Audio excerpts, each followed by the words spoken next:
በስተመጨረሻ የቤቲ እህት እንግዲህ ደብዳቤ አስቀምጣ ከነበረችበት ተሰውራለች ማለት ነው። እንግዲህ አሁን ላይ ሂዊ ይህን ነገር ያደረገችበት ምክንያት ምንድነው? ከዚህ በፊት እንደሚታወቀው የሂዊ ጓደኛ የሆነው የቤቢ እናት እንግዲህ ደውላ በሱ ስልክ እንግዲህ ሂዊን ስታገኛት ሽባ ብላ በመስደብ እንግዲህ ከዚህ በኋላ ከእሱ ጋር እንዳትሆንና ከዚህ እሱን እንዳታስቸግረው ነው ያስጠነቀቋት ማለት ነው። ስለዚህ የቤቲ እህት ሂዊ እንግዲህ የቤቢ ቤተሰቦች ሂዊን ስለማይወዷትና ስለሚጠሏት አሁን ላይ ሂዊ ያው ቤቢንም ራሱ ነስተዋለች ማለት ነው። ነገር ግን ቤቢ አሁን ላይ ምን ማድረግ ነበረበት? እንግዲህ አሁን ላይ ሂዊ ነች ጥፋተኛ። ምክንያቱም ከቤተሰቦቿ ይህን መልእክት መላኩን መናገር አለባት። ወደፊት ባለቤቷ ሊሆንና የትዳር አጋሯ ሊሆን ከሆነ መደበቅ አስፈላጊ ነገር አይደለም ብዬ ነው ማስበው። እውነቱን ብትናገር እና ብትነግረው አሪፍ ነው ብዬ ነበር ማስበው። ስለዚህ አሁን ላይ እንግዲህ ሂዊ ይህንን ነገር ለምን ያንን ደብዳቤ አስቀምጣ ልጠፋለች አለች? ምክንያቱም ቤቲ ያንን ደብዳቤ ባነበበችበት ሰዓት ቤቢም ራሱ አብሯት መጥቶ ደንግጦ ነው ያየው። የሂዊ ሁኔታ እንኳን ለቤቢ ለቤቲ ራሱ በጣም ተናዳ እንግዲህ ወይ የምታሳክሚኝ ከሆነ ቶሎ አሳክሚኝ እያለች ነው። ምክንያቱም ይሄ ንቀት ይሄ ስድብ በጣም በሷ ላይ እያደረባት ነው። የቤቢ ቤተሰቦች እየሰደቧት ነው። እንደገና ደግሞ ቤቢንም በጣም ማስቸገርም አልፈለገችም። ምክንያቱም ብትራመን ኖሮ ቤቢንም አታስቸግረውም፣ እንደገናም ደግሞ የራሷን ፍሪደም ታገኛለች ማለት ነው። ስለዚህ የራሷን ፍሪደም ለማግኘትና ቤቢን ላለማስቸገር እንግዲህ አሁን ላይ ተሰውራለች ደብዳቤ አስቀምጣ። ስለዚህ ሂዊ ወዴት ሄዳ ጠፍታ ይሆን ብላችሁ የምታስቡት? እስቲ ሁላችሁም በዚህ ጉዳይ ሐሳብ አስተያየታችሁን ኮሜንት ላይ ማስቀመጣችሁን እንዳትረሱ።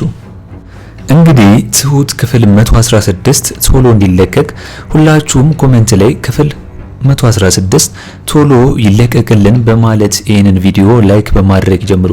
እንግዲህ የናቲ እናት አለሜ ገዛኸኝ ጋር ፊት ለፊት እቤት በመሄድ ተጋፍጣለች ማለት ነው። እንግዲህ ትሁቴ በሩን ስከፍት አለሜ መሆኗን ስታይ በጣም ደንግጣለች። ምክንያቱም ይህንን ነገር አልጠበቀችም ነበር። አለሜ ግን ሀብት ንብረቷ የሷ ስለሆነ አሁን ላይ ያንን ሀብት ንብረት እንግዲህ ገዛኸኝን መመለስ እንዳለበት ልትነግረውና ያው ቤቲንም ልታስጠነቅቃትም ጭምር ነው የመጣችው ማለት ነው። እንግዲህ አሁን ላይ አለሜ ያው ቤቲ ላይ የተሰራባት ግፍና መከራ እንደማታውቅ ነው እስካሁን ድረስ ለናቲም ሆነ ለማንም አልተናገረችም። ወንድሟን ያሸሸችው የራሷ የሆነ ምክንያት ስለነበራት ወይም ደግሞ ኮንትሮባንድ ይሰራ ስለነበር ከዛ ኮንትሮባንድ እንግዲህ እንዲያመልጥ ብዬ ነው ወይም ደግሞ ከዛ ነገሩ እንዲያርፍልኝ ብዬ ነው እያለች ያለችው። አሁን ደግሞ በዚህ በኩል ቤቲ ደግሞ ወንድሟን ከአለበት ይዛው ካልመጣችና እጁን ለፖሊስ የሚሰጥ ካልሆነ እሷን ነው መበቀላት እያለች ነው የምትገኘው። ምክንያቱም ወንድሟን ስላስመለጠቻት።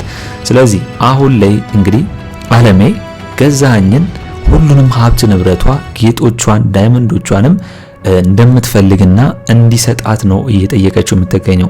ናቲ በዚህ ጉዳይ አልተስማማም። ምክንያቱም ሁሉም ነገር መረጃ ካላትና ሁሉም ነገር እንትን ካለ ገዛኸኝ ጋር ከመሄድ ይልቅ ለህግ አሳልፎ መስጠት ይሻላል። በመረጃዎችን ማስረጃዎችን ይዘሽ እንጂ ገዛኸኝ ጋር ፊት ለፊት የምትጋፈጪ ከሆነ ሊገልሽ ይችላል፣ ልትሞችብኝ ትችላለች ነው ናቲ እያለ ያለው ማለት ነው። ምክንያቱም እንግዲህ አስቡ፣ ናቲ በዛ ሰዓት ባይመጣ ኖሮ ገዛኸኝ ሽጉጡን አውጥቶ አለሜ ላይ ሊተኩስባት ነበር።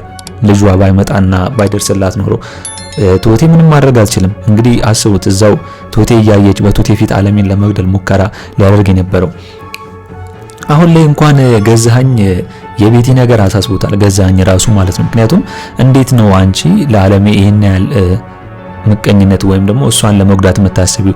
እሷ ጠቀመችሽ እንጂ እኮ አልጎዳችሽም እያለ ገዛኸኝ ራሱ የቤቲን ሁኔታ እያሰበ ነው የሚገኘው ማለት ነው። እሱ ራሱ ገርሞታል ቤቲ እንደዚህ ማድረጓና ቤቲ እንደዚህ ማሰቧ አለሜ ላይ። ነገር ግን አሁን ላይ እንግዲህ አለሜ ይህንን ነገር እስከዛሬ ድረስ የበደሏትንና እስከዛሬ ድረስ ያስቀየሟትን እስከዛሬ ድረስ የሳይኮሎጂ ጨዋታ እየተጫወቱባትን የሚገኘውን ለማጥራትና ከዚህ በኋላ አለሜ የድሮ አለሜ ሳትሆን አዲሷ አለሜ እንደሆነች ለማሳየት ይመስለኛል ፊት ለፊት ሄዳ ቤቲንም ሆነ ገዛኸኝን የተጋፈጠችው። ቤቲም የእሷን ሀብት ንብረት ይዛ ቁጭ እንዳለችና ያንን ሀብት ንብረት በቅርቡ እንደምትመልስ ወይም ደግሞ እንደምታስመልሳት ነው አለሜ ለቤቲ እየነገረቻት ማለት ነው። አሁን ላይ አለሜ ትክክል ሰርታለች ብላችሁ ታስባላችሁ? ሁላችሁም እስቲ በዚህ ጉዳይ ሀሳብ አስተያየታችሁን ኮሜንት ላይ ማስቀመጣችሁን እንዳረሱ። በሌላ በኩል ደግሞ የካሌብ አባት ደስታ ነው ማለት ነው። ምክንያቱም አለሜ ከዛ ቤት እንደማትወጣና ብዙ ጊዜ ወይም ደግሞ ለመከራየት ያሰበችውን ሀሳብ እንደተወችው ከነገረችው በኋላ ደስታ በደስታ ሆኗል። አሁን ላይ የካሌብ አባት ለአለሜ ምንም አልነገራትም እንጂ ወዷታልም አፍቅሯታል። ነገር ግን ምንም አልነገራትም። ስለዚህ አሁን ላይ እንግዲህ ያው አለሜ ገብቷታል። ነገር ግን ለአለሜ ምንም ነገር አልነገራትም። እንግዲህ ያው ዞሮ ዞሮ ናቲም ሆነ ቱቴ የሁለቱን ሁኔታ ስለባነኑ ሁለቱን አንድ የማድረግ ነገሩ ደግሞ በቀጣይ ሊሆን ይችላል ብዬ ነው ማስበው። በሌላ በኩል ናቲ አሁን ላይ ቱቴን እየነገራት ነው የሚገኘው። ምክንያቱም ሁሉ ሰው በተጣላ ቁጥርና እነሱ በተፋጁ ቁጥር እኔና አንቺ መጣላት የለብንም፣ የራሳችን የሆነ ጊዜ ያስፈልገናል። አንቺም ቢሆን እኔን መቃወም የለብሽም፣ ምክንያቱም እናቴ ናት፣ እናቴ እንድትጎዳ አልፈልግም ብላለች። እንግዲህ አሁን ላይ አለሜ ቤቲን ማናገር እንደምትፈልግና ቤቲን ማየት እንደምትፈልግ ነው። ከሷ ጋር ንግግር ፈልጋለች።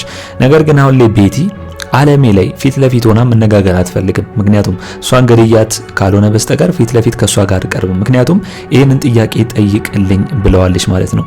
ወንድምሽ ምን ሰርቶ ነው ወደ ሌላ ሀገር እንዲሄድ የላክሹ ወይም ደግሞ ምን አድርጎ ነው ይህንን ነገር እንዲወጣ የረዳሹ የሚለውን ጥያቄ እንግዲህ ናቲ ሄዶ አለሜን እንዲጠይቃት ነበር ያደረገችው ቤቲ። አለሜ ግን ስለ ወንድሟ ሲጠየቅ እንግዲህ በጣም መልሷ ሁላ ይሆናል የብስጭት ነገር ነው እንጂ ትክክለኛ እሷ እንኳን ምንም ነገር እንደማታውቅ ነው።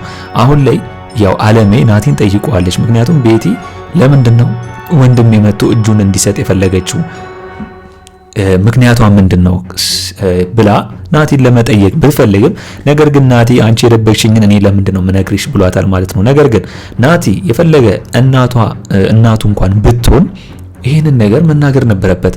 አለሜ ጥፋተኛ እንደሆነች ቤቲ ለምን አለሜን እንደምታሳድዳት ወንድሟ ያደረገው ነገር በሙሉ ለአለሜ ናቲ መናገር ነበረበት።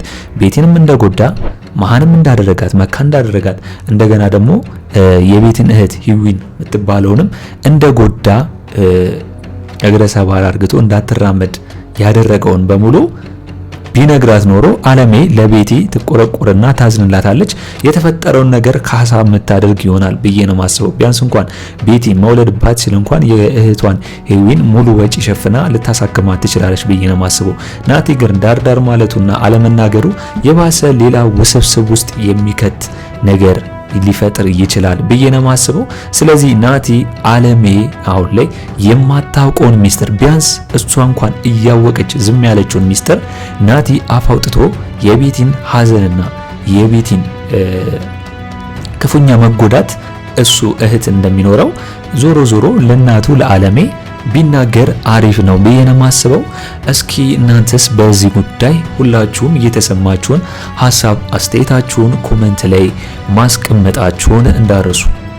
በሌላ በኩል የሂዊ መቀያየርና ባህሪዋ መቀየር ቤቢ አስደንግጦታል። እንግዲህ በቤቢ ስልክ የተደወለ ስልክ ነበር እንግዲህ ራሷ ሂዊ አንስታ የቤቢ ቤተሰቦች ነበሩ። ልጄ ላይ እንዳደርሽበት ጫፉ እንዳደርሽ አንቺ ሽባ እያለች እንግዲህ የቤቢ እናት የተሳደበችው እንግዲህ ቤቢ አሁን ላይ ሂዊን ቢወዳትም ቤተሰቦቿ ግን ሂዊን አልወደዷትም። ምክንያቱም መራመድ ስለማትችል አሁን ላይ ይሄ ነገር ይሰማታል እንኳን ብለው የቤቢ ቤተሰቦች አላሰቡም። ምን አይነት ቤተሰቦች ቢሆኑ ነው? ቢያንስ እንኳን እኮ ምንም ቢሆን ባይፈልጉ እንኳን ቢሆን ልጃቸውን ለምን እንደዚህ አይነት ቦታ ትሄዳለህ ወይም እሷን የመሰለ ከሚሆን ሌላ ሴት ፈልግ ማለት ይሻላል ወይስ እሷን እንግዲህ አካል ጉዳተኛዋን መሳደብ ይሻላል? እንግዲህ አሁን ላይ ሂዊ በራሷ ላይ ወደፊት ምን ልታደርግ ይሆን? ይሄንን ነገር ቤቲ ተረድታ እንግዲህ ቤቢን ጠይቀው ነበር። ምንድነው የተፈጠረው? ልክ አይደለችም ሂዊ፣ በአንተ ምክንያት ከሆነ ከባድ ነው የሚሆንብህ እያለች እንግዲህ ያው ቤቲ እህቷን ለመጠበቅና እህቷን ከብዙ ነገር ለማዳን እንግዲህ የቻለችውን አቅም እያደረገች ነው። የማይሆን ሰው ጋር እንግዲህ ተጋብታ አሁን ላይ ገንዘብ ለማግኘት ብላ እህቷን ለማሳከም ብላ በጣም ብዙ መስዋዕትነትን እየከፈለች እንደሆነ ያው አሁን ላይ ሂዊ አላወቀችም። ነገር ግን ይሄንን ብትረዳ ነገ ሂዊ እንግዲህ ቤቲን የምታመሰግናት ይሆናል ብዬ ነው ማስበው። አሁን ላይ እንግዲህ ያው ሂዊ ጠፍታለች። ያንን ደብዳቤ ደግሞ ቤቲ እያነበበችው ነው የምትገኘው። እንደገና ደግሞ የሂዊ ጓደኛ ፍቅረኛ ቤቢ እዛ ጋር መቶ ምንድነው የተፈጠረው እያለ ነው የሚገኘው። ስለዚህ ሂዊ ወዴት ይወዳ ይሆናል? እስቲ ሁላችሁም በዚህ ጉዳይ ሀሳብ አስተያየታችሁን ኮሜንት ላይ በማስቀመጥ ማድረስ ትችላላችሁ። እንግዲህ በኔ በኩል የዛሬው አስተያየቴ እንን ይመስል ነበር።